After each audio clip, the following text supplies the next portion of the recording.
Hello, thank you for watching the Kempler design vlog. How do you charge alpha tubular motors? We're looking at a shade right here. We're going to wait just a second. I'm going to show you some things in my hand.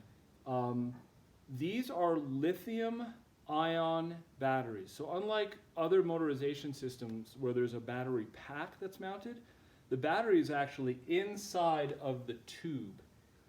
And it's over on the motor head side that it is, and I want to show you how that works. So here, first of all, we have a basic charger, and on the other side is the part that plugs into the motor. It's very, very standard, but it's made for these. And there's also an extender. This is optional. You don't have to use it, but I'm going to show you how.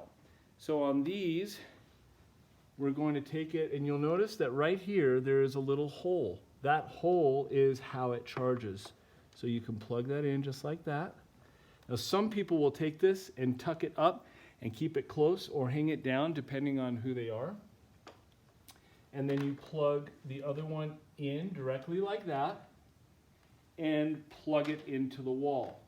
And here's what I'm going to do. I'm going to plug it in down here, and you will notice that if we come closer and right up underneath here, I'll spin it, you can see there's a red light.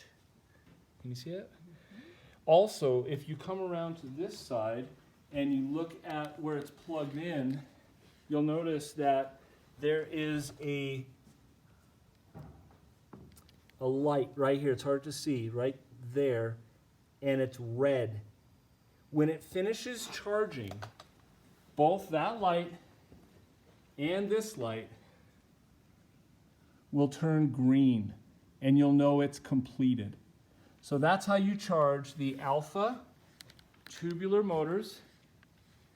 And the charge on these are really big shades. These are about 8 foot by 7 feet. So you're going to get, if you're using them a couple times a day, 9 months to a year and a half maybe, just depends. If on smaller sizes or if it's a vacation home, you're going to get a couple years out of them because the lithium-ion batteries hold their charge for a long time. And one other thing that's really important to understand is if you have any lithium-ion motors like this, batteries, they go and just stop. They don't say, I'm getting tired and weak. They go hard until they stop. So if they stop, no need to freak out. Just charge them and you're good to go. Thanks for watching the Kempler Design Vlog.